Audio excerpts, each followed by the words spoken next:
Hello good morning everyone. Study with फ्रांसो में आप सबका स्वागत है। आज सैटरडे है तो सैटरडे को आपको पता ही होगा जैसे साइंस चलता है। ठीक, आज हम बात करें गोली दर्पण तक हो गया था कल पिछले टर्न पर। गोली दर्पण कितने प्रकार के होते हैं? दो प्रकार के होते हैं। कौन कौन से? अवतल दर्पण और उत्तल दर्पण। उत्तल दर्पण देखो, अवतल दर्पण और उत्तल दर्पण, यहाँ तक बात क्लियर। अब देखो अवतल दर्पण होते कौन से दर्पण हैं? जो गोली दर्पण मोटे तथा पीछे पतले, वही तो नहीं। दर्पण। दर्पण बताओ। उत्तल दर्पण क्या होता है? अवतल दर्पण क्या होता है? उत्तल दर्पण। अवतल या उत्तल जो कुछ आता है बताओ। अवतल दर्पण जो किनारों पर मोटे तथा पीछे गलत। पतले होते हैं। वे दर्पण, हाँ, चलो पहले एक एक चीज समझा रहे। अवतल दर्पण लिख लो। ठीक, लेंस बता रहे थे। वो लेंस की बात नहीं, अभी दर्पण की बात चल रही। अवतल दर्पण, ठीक। बाहरी तरफ होता है। देखो वे दर्पण जिनकी बाहरी सतह क्या हो रही है? पॉलिश। और भीतरी सतह से क्या होता है? परावर्तक तल होता है। इसी प्रकार का मान लो जैसे कोई आया। ठीक, ये सिर्फ समझाने के लिए है। वे दर्पण जिनके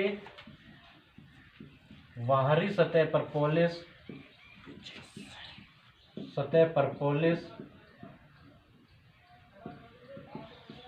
तथा भीतरी सतह से परावर्तन होता है।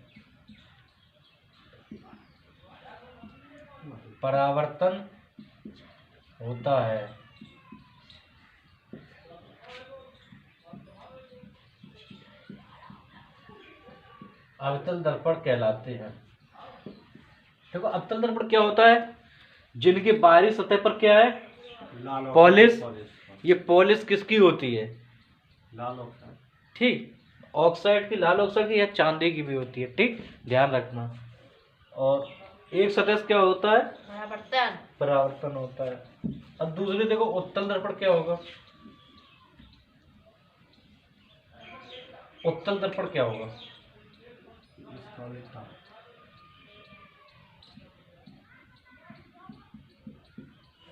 उत्तल दर्पण कैसा बनेगा? ऐसे तो बनेगा। ठीक, जैसे मान लो कोई आई, ठीक, यहाँ से निकल गई, यहाँ से। ठीक, जिसके एक सतह से क्या होता है? परावर्तन होता है तथा दूसरी सतह पर पॉलिश होती है। जिसके ठीक अंदरी सतह से, जिसके भीतरी सतह पर पॉलिश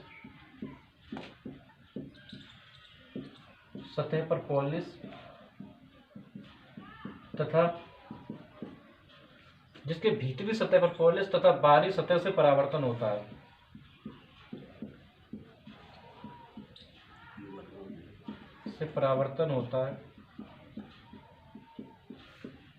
है। उसे अवतल दर्पण कहते हैं।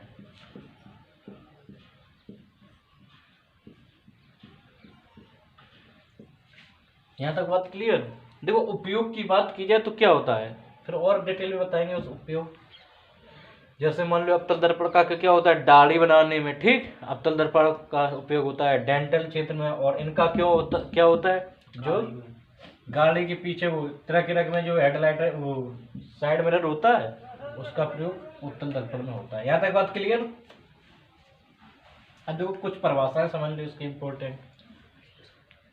सबसे पहली परिभाषा लिखो, वक्रता केंद्र। पहला लिखो, वक्रता केंद्र होता क्या है? देखो कोई चीज है, जैसे मान लो ये एक प्रकार का क्या है? केंद्र। ये एक प्रकार का क्या है? ये अवतल दर्पण है। ठीक, और ये गोली दर्पण है। वैसे तो गोली दर्पण एक किससे बनाया जाता है? कांच के खोखले गोले। पहले दिन बताया था, ये एक प्रकार का क्या है? खोखला गोला। ठीक, तो इसका जो केंद्र होता है, ये क्या कहलाता है? केंद्र सी।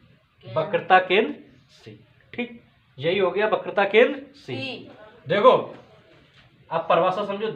दर्पण जिस खोखले गोले को काट कर बनाया जाता है उसके केंद्र को हम क्या कहते हैं? वक्रता केंद्र कहते हैं। दर्पण जिस खोखले गोले को काट कर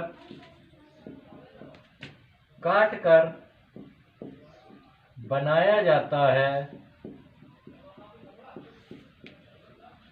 है उसे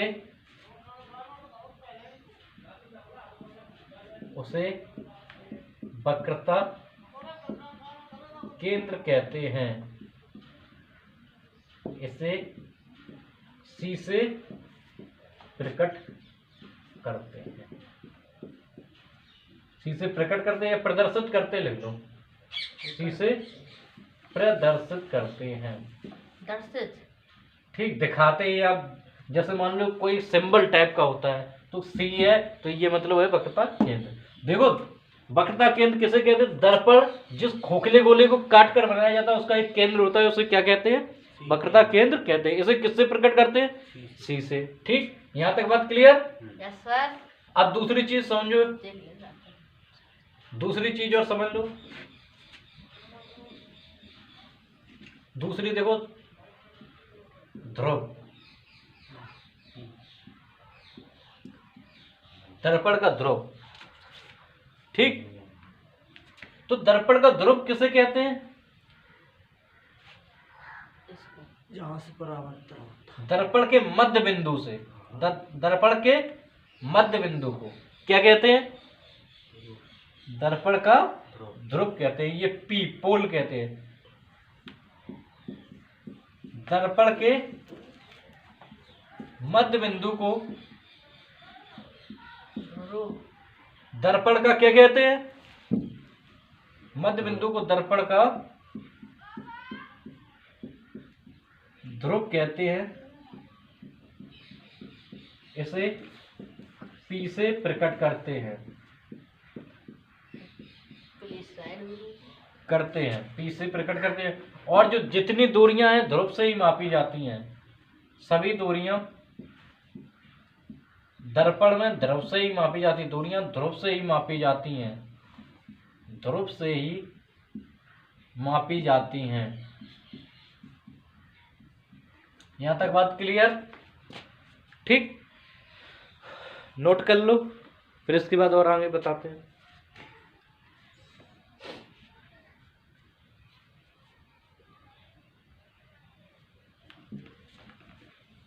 नोट हो गए?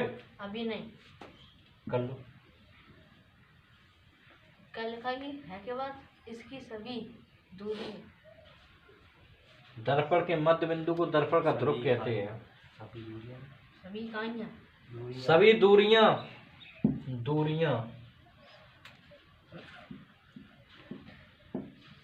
सभी दूरियां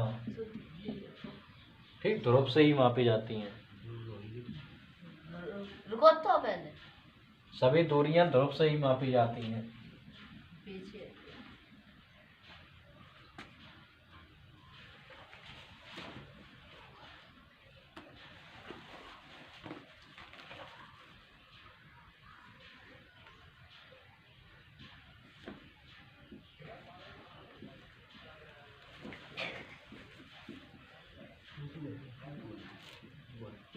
मुख्य फोकस। देखो ये क्या है? ये एक दर्पण है। खोखला गोला, ठीक, यहाँ देखो ये क्या था ध्रुव, और ये वक्रता वक्रता केंद्र। ठीक, यहाँ तक बात क्लियर? और ये फोकस। तो क्या परिभाषा बन रही है? दर्पण के ध्रुव और वक्रता केंद्र के मध्य बिंदु को, दर्पण के ध्रुव और वक्रता केंद्र के मध्य बिंदु को हम क्या कहते हैं? फोकस। मुख्य फोकस कहते हैं। दर्पण के ध्रुव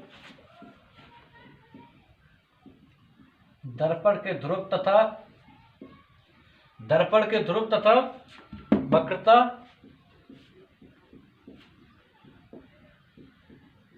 केंद्र के मध्य बिंदु को मध्य बिंदु को दर्पण का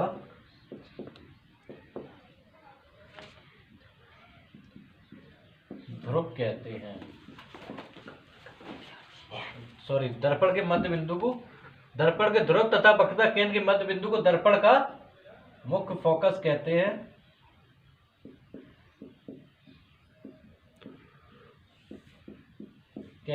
इसे F से प्रकट करते हैं, F से प्रदर्शित करते हैं। थोड़ा ठीक, यहाँ तक बात क्लियर।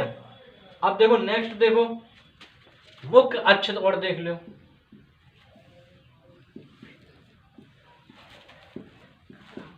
मुख्य अक्ष क्या होता है? दर्पण के केंद्र, फोकस तथा ध्रुव से गुजरने वाली ये समांतर रेखा। को अक्ष कहते हैं। ठीक, ये कौन सी रेखा है? समांतर। सीधी जा रही, इसी को क्या कहते हैं? मुख्य अक्ष। दर्पण के ध्रुव, फोकस तथा वक्रता केंद्र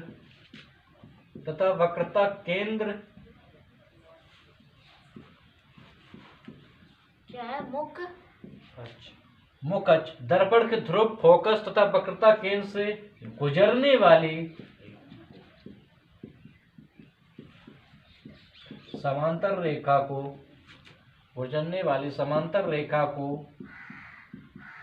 दर्पण का मुख्य अक्ष कहते हैं। ठीक, यहां तक बात क्लियर। नोट कर लो, फिर इसके आगे और बताते हैं।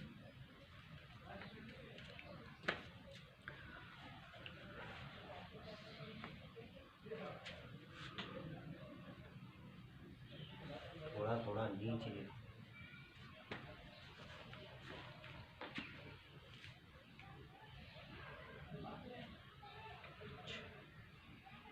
रेखा को दर्पण का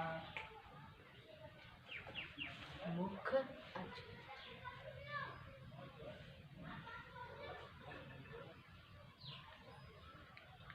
इसको काय से प्रकट करा छे? काम से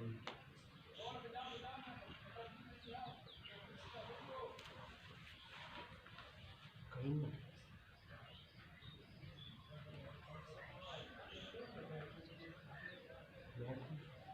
हो गया? देखो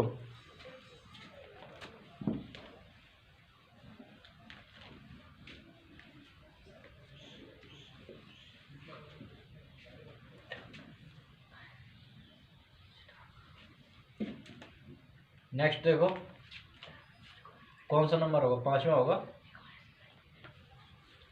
वक्रता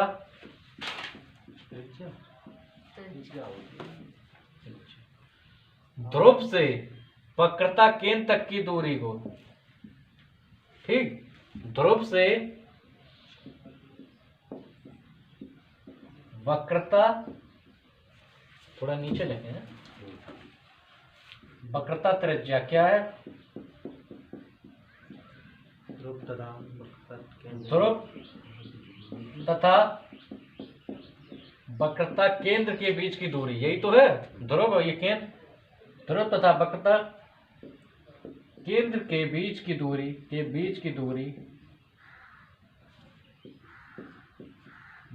दूरी वक्रता त्रिज्या कहलाती है। इसे कैपिटल आर से प्रदर्शित करते हैं। यहां तक बात क्लियर। देखो ध्रुव से लेके कहां तक की दूरी है? वक्रता केंद्र तक की। अब नेक्स्ट लिख लो फोकस दूरी। फोकस दूरी ये कौन सी दूरी है? ध्रुव से फोकस तक की दूरी। मध्य की दूरी। ठीक, ध्रुव से फोकस तक की दूरी, ध्रुव से फोकस तक की दूरी ऐसे लिख सकते हो। ध्रुव से फोकस तक की दूरी फोकस दूरी कहलाती है। ठीक, इसे स्मॉल f से प्रदर्शित करते हैं। और ये देखो इस प्रकार थी, ठीक, पी सी एफ, ये पूरी रेडियस थी और ये आधी है इसकी आर की। तो फोकस दूरी बराबर में स्मॉल एफ बराबर में r/2 होता है। तो फोकस दूरी वक्रता त्रिज्या की आधी होती है, या वक्रता त्रिज्या फोकस दूरी का दुगना होता है। ठीक, नोट कर लो।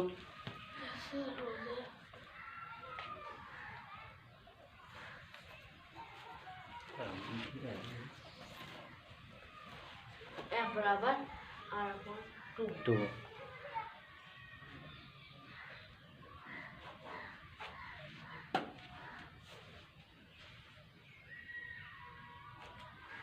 डालो।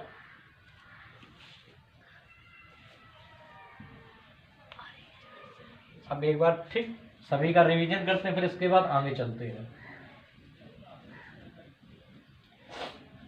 ध्यान से देखना, दर्पण जिस खोखले गोले को काट कर बनाया जाता है उसके केंद्र को हम क्या कहते हैं? वक्रता केंद्र। वक्रता केंद्र। इसे सी से प्रकट करते हैं। ठीक, और दर्पण के मध्य बिंदु को दर्पण का ध्रुव कहते हैं, इसे पी से प्रकट करते हैं। ठीक, दर्पण के ध्रुव से वक्रता केंद्र तक की दूरी को वक्रता त्रिज्या कहते हैं, इसे कैपिटल आर से प्रदर्शित करते हैं। वक्रता केंद्र तथा ध्रुव के मध्य बिंदु को केंद्र कहते हैं। मुख्य फोकस कहते हैं। दर्पण के केंद्र और ध्रुव के मध्य बिंदु को फोकस कहते हैं, इसे एफ से प्रकट करते हैं। ठीक, दर्पण के ध्रुव से फोकस तक की दूरी को फोकस दूरी कहते हैं, स्मॉल एफ से प्रकट करते हैं। दर्पण के केंद्र, फोकस तथा ध्रुव से गुजरने वाली समांतर रेखा को मुख्य अक्ष कहते हैं। बात क्लियर? Yes sir. सभी समझ में आया? एक बार और समझो। दर्पण जिस खोखले गोले को काट कर बनाया जाता है उसके केंद्र को वक्रता केंद्र कहते हैं, इसे सी से प्रकट करते हैं। क्लियर? दूसरी चीज समझो, दर्पण के ध्रुव से लेके वक्रता केंद्र तक की दूरी को वक्रता त्रिज्या कहते हैं, इसे कैपिटल आर से प्रकट करते हैं। दोनों बात क्लियर? दर्पण के मध्य बिंदु को दर्पण का ध्रुव कहते हैं, इसे पी से प्रकट करते हैं। सभी दूरियां यहां से मापते हैं। ठीक, तीसरी बात क्लियर? चौथी देखो, दर्पण के ध्रुव वक्रता केंद्र के मध्य बिंदु को फोकस कहते हैं, इसे कैपिटल एफ से प्रदर्शित करते हैं। ठीक, यहां तक बात क्लियर? दर्पण के ध्रुव से लेकर फोकस तक की दूरी को फोकस दूरी कहते हैं, इसे स्मॉल एफ से प्रकट करते हैं। और फोकस दूरी वक्रता त्रिज्या की आधी होती है। वक्रता त्रिज्या फोकस दूरी की दुगनी होती है। वक्रता त्रिज्या फोकस दूरी की कितनी होती है? कितनी होती है? दुगनी। वक्रता त्रिज्या आधी नहीं होती? वक्रता त्रिज्या फोकस दूरी की दुगनी होती है, फोकस दूरी वक्रता त्रिज्या की आधी होती है। देखो ये वक्रता त्रिज्या है, ये फोकस दूरी दुगनी नहीं होगी। ठीक, अब देखो आखिरी बात देखो, केंद्र, फोकस तथा ध्रुव से गुजरने वाली सीधी समांतर रेखा जो होती है इसे मुख्य अक्ष कहते हैं। यहां तक बात क्लियर? Yes sir. अब देखो,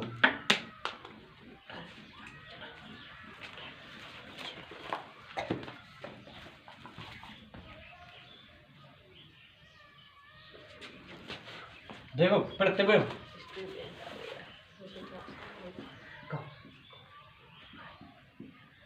प्रतिबिंब, ठीक, ऐसे लिखा जाता। ठीक, प्रतिबंध। प्रतिबिंब।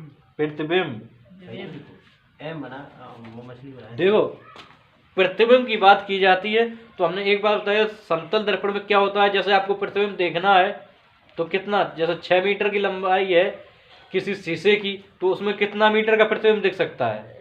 दर्पण की 12। दुगना दिखता है। ठीक है, दुगना दिखाता है। यदि आपकी लंबाई 6 फुट है तो पूरा शरीर देखने के लिए पूरा जो बॉडी कितने मीटर कितने फुट की आवश्यकता होगी दर्पण की? 3 फुट की। ठीक, एक चीज क्लियर होगी। अब देखो यहाँ, और उसके लिए एक फार्मूला और लिख लेना, n बराबर 360/8 थीटा। थीटा। देखो प्रतिबिंब क्या होता है? प्रतिबिंब समझो, जब कोई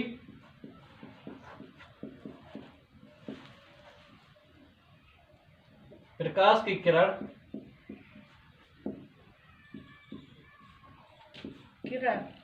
परावर्तन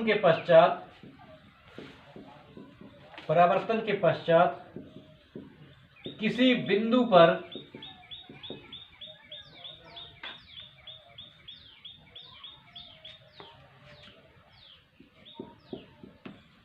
मिलती है या मिलती हुई प्रतीत होती है,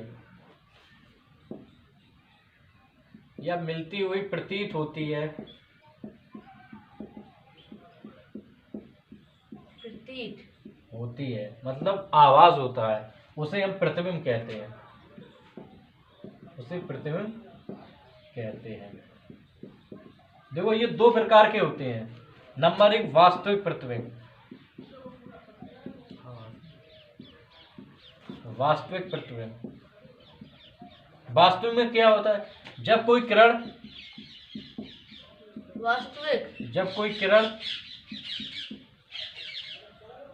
टकराकर या वापस, जब कोई किरण परावर्तन के पश्चात, लिख लो, परावर्तन के पश्चात किसी बिंदु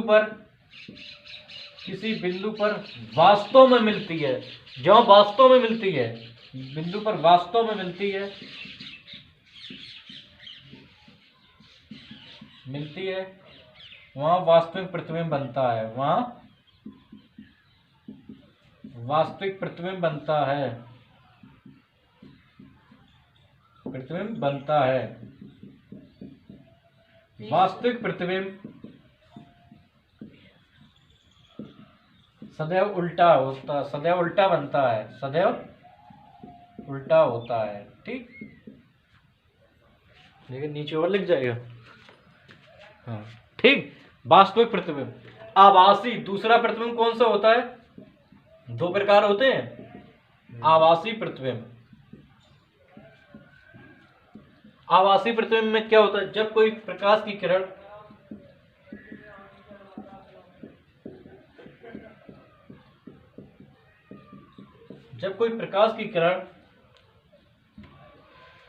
क्या होता है, जब कोई प्रकाश की किरण परावर्तन के पश्चात मिलने का आवाज किसी बिंदु पर मिलती हुई प्रतीत होती है, प्रतीत का लग रहा है कि मिल रही, वास्तव में नहीं मिलती, आवाज हो। ठीक है, किसी बिंदु पर मिलती हुई आभास हो या प्रतीत हो, मिलती हुई प्रतीत होती है, प्रतीत होती है, क्या है, परंतु वास्तव में नहीं मिलती, परंतु वास्तव में मिल नहीं पाती। नहीं मिलती। आभासी प्रतिबिंब, आभासी प्रतिबिंब कहलाती है, आभासी प्रतिबिंब कहलाती है। जब कोई प्रकाश की किरण ये प्रतिबिंब सदैव सीधा होता है, सदैव सीधा होता है। जब कोई प्रकाश की किरण परावर्तन के पश्चात, ठीक, सदैव सीधा होता है।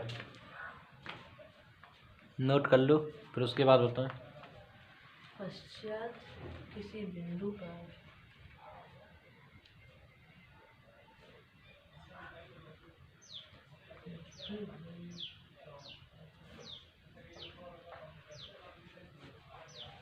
प्रतीत होती है।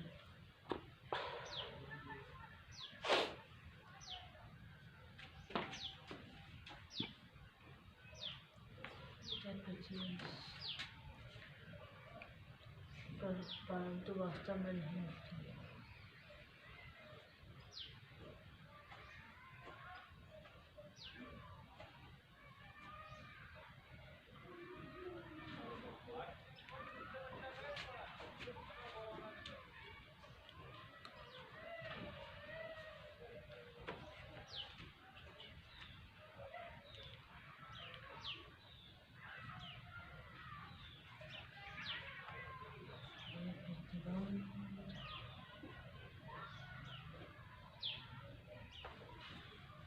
ये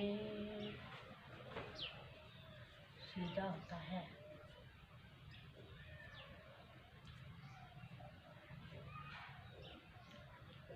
हो गया। Yes sir. अब देखो वास्तविक आभासी प्रतिबिंब हो गए। अब देखो कुछ चीज समझो, प्रतिबिंब का बनना कैसे, जब वस्तु रखी हो तो कहाँ प्रतिबिंब बनेगा। उससे पहले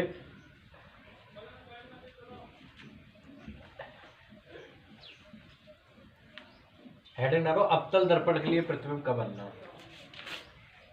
पहले नोट अभी रुक जाए। पहले एक चीज समझो,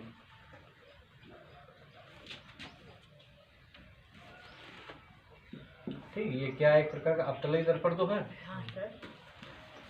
और ये समांतर। मुखच, कच्छ समांतर ठीक, रेखा ये क्या है, ध्रुवी ध्रुवी। ये, फोकस। और ये वक्रता केंद्र। इतना ही होना चाहिए। हाँ, वक्रता केंद्र। और ये हो गया मान लो वक्रता केंद्र। के, ठीक। पहली चीज समझो इसमें, जब कोई किरण मुखच के समांतर आती है, ठीक, इसे हटाओ, मुखच के समांतर आती है तो ये कहां से दर्पण से टकराकर कहां से लौट जाती है, फोकस से। फोकस से एकल लौट जाती है, ठीक, बात क्लियर। और जब कोई किरण फोकस से होकर गुजरती है तो परावर्तन के पश्चात यह तल से टकराकर मुखच के समांतर हो जाती है। बात समझ में आई? दो चीजें कौन कौन सी? जब कोई किरण देखो पहली आई, समांतर ये कहां से गुजर गई, फोकस से। ठीक, परावर्तन और परावर्तन के पश्चात फोकस से फोकस से। जब कोई किरण मुखच के समांतर आती है तो परावर्तन के पश्चात कहां से होकर गुजरती है, फोकस से। फोकस से होकर गुजर गई। अब जब कोई किरण कहां से आ रही है, फोकस से होकर गुजर रही है, परावर्तन के पश्चात कैसी हो गई, मुखच के समांतर समांतर हो गई। अब देखो तीसरी किरण, जब कोई किरण वक्रता केंद्र से होकर गुजरती है तो वो परावर्तन के पश्चात उसी मार्ग में वापस लौट जाती है। तीन चीजें समझ में आई या नहीं? सर आई या नहीं? आई। ठीक, ये तीन चीजें अगर सही से समझ गए तो प्रतिबिंब बनना आसानी से पता लगा पाओगे। कैसे प्रतिबिंब बनता है, कहाँ वस्तु रखी है, कहाँ प्रतिबिंब बनता है, उल्टा बनेगा, वास्तविक बनेगा या छोटा अगर बनेगा। वक्रता केंद्र से गुजर जाए तो वापस हो जाए सीधी। हाँ, तो 3 पॉइंट लिख लो, नोट डाल के लिख लो। पहला पॉइंट, जब कोई किरण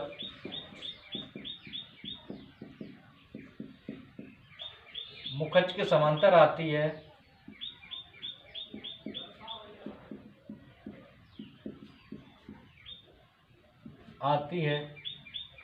तो वह परावर्तन के पश्चात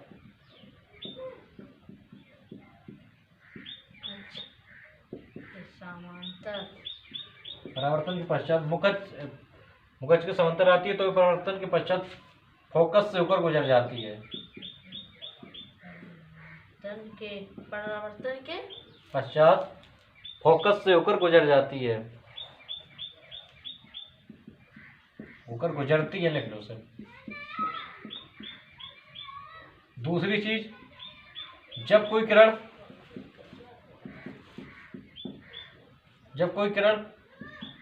फोकस से होकर आती है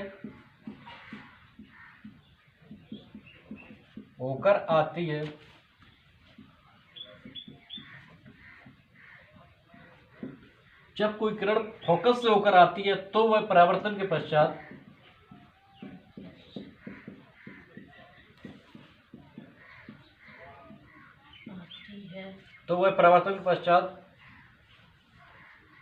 मुख्य अक्ष के समांतर हो जाती है।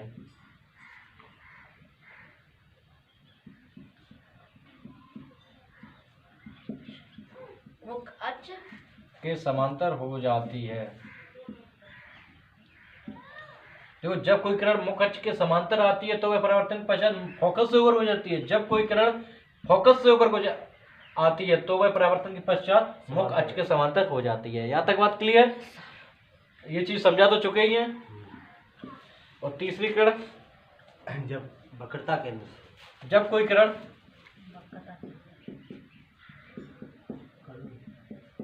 वक्रता केंद्र से होकर आती है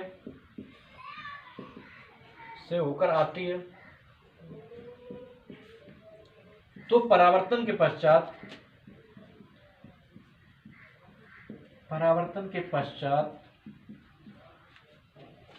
वहीं से वापस या उस वक्रता केंद्र से ही लौट जाती है, के पश्चात वापस हो जाती है, वापस लौट जाती है। ये तीनों पॉइंट नोट कर लो।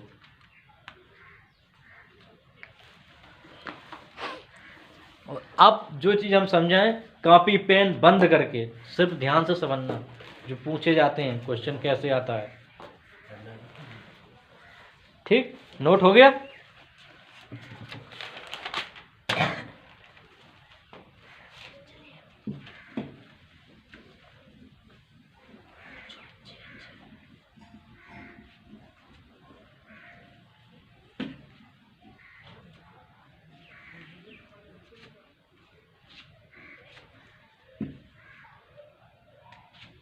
देखो, अवतल दर्पण द्वारा प्रतिबिंब का बनना, अवतल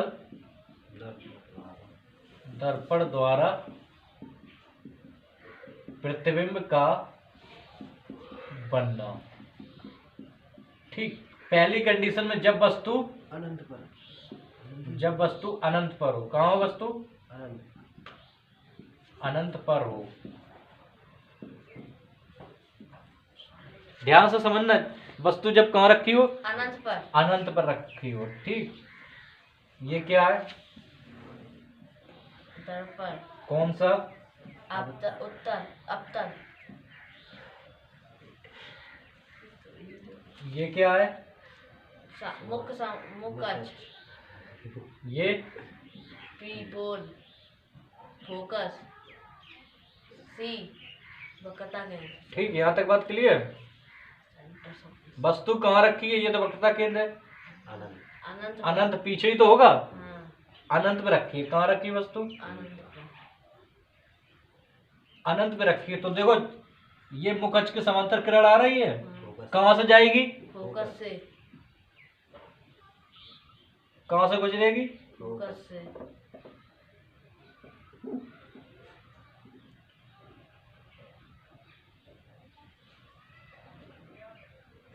फोकस से होकर गुजरेगी। ठीक है, अभी बताया था। इस पर सही बिल्कुल नहीं बन पा रहा। ठीक, यहाँ से होकर गुजर गई, ये फोकस है। ठीक, क्या है? फोकस। ठीक, अब देखो दूसरी किरण एक और आई, ये मुकच के समांतर, ये कहाँ से होकर गुजरेगी? फोकस से होकर। यहाँ तक बात क्लियर? प्रतिबिंब देखो यही में बन रहा है। ठीक, नीचे की ओर बन रहा प्रतिबिंब, यही देखो। ठीक, कैसा बन रहा प्रतिबिंब? उल्टा बन रहा। और कैसा बन रहा? बहुत छोटा। पहले उल्टा के साथ कैसे बने? अगर उल्टा बने तो सीधा आभासी बनी है कि वास्तविक बनी है? हमने बताई थी, जब उल्टा प्रतिबिंब हो तो हमेशा वास्तविक, या वास्तविक प्रतिबिंब हमेशा उल्टा बनता है, तो ये वास्तविक हो गया। और बताओ? बहुत छोटा। वस्तु से बहुत छोटा। वस्तु से बहुत छोटा। और कहाँ बन रहा है? फोकस पर। बस नोट कर लो, फिर दूसरे को आगे फिर और बताओ।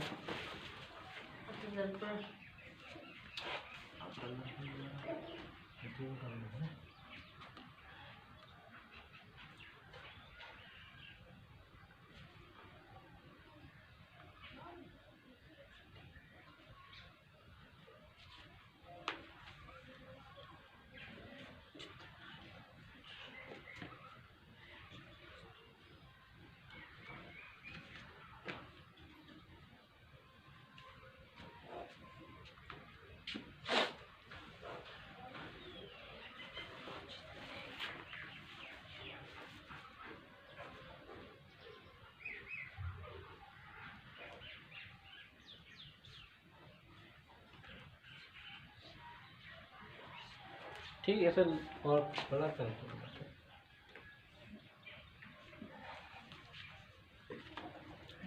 हो जाए, बताना फिर। हाँ सर, बताएंगे। हो गया? अभी नहीं। ये जरूर बनाना। बना लिया।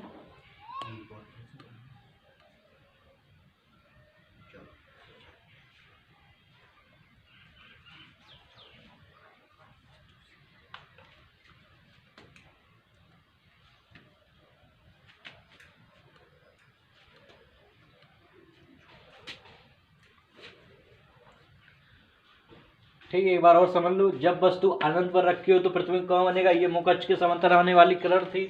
ठीक है, ये कहाँ से होकर गुजर गई? फोकस से। फोकस से होकर। दूसरी फिर मुकच के समांतर आने वाली किरण कहाँ से होकर गुजरेगी? फोकस से। दोनों कहाँ मिल रही हैं?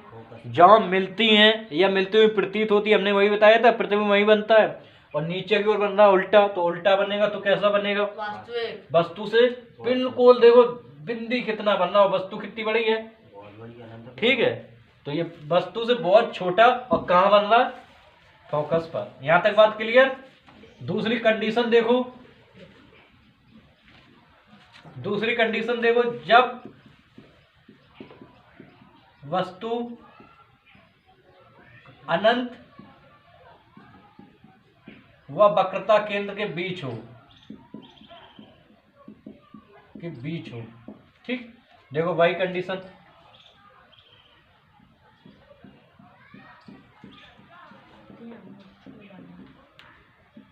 ये क्या है?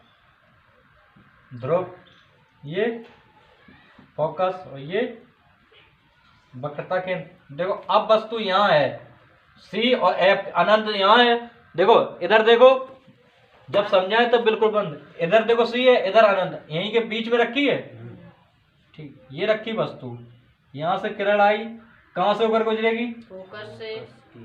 फोकस से होकर गुजर गई।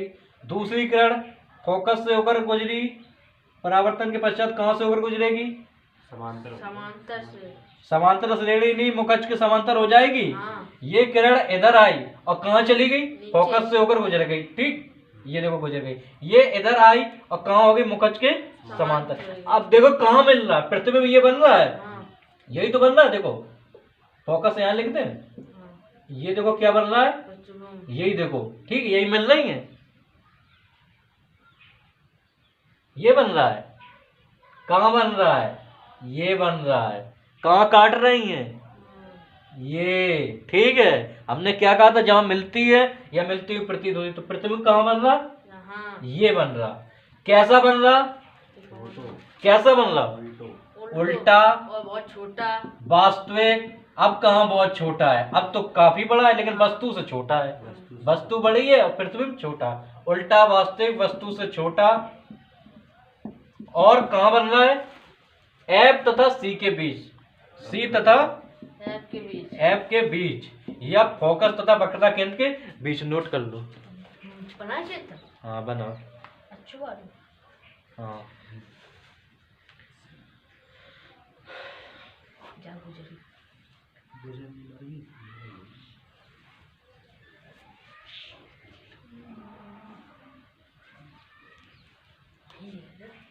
उल्टा वास्तविक वस्तु से तो फिर आज इतना ही रखें, ठीक। sir. आगे के जो है नेक्स्ट पार्ट में ये परावर्तन कंप्लीट हो जाएगा अगले सैटरडे को, ठीक। सी तथा एफ के बीच। नोट कर लो इसे आराम से। फिर आज इतना ही रखते हैं इसमें।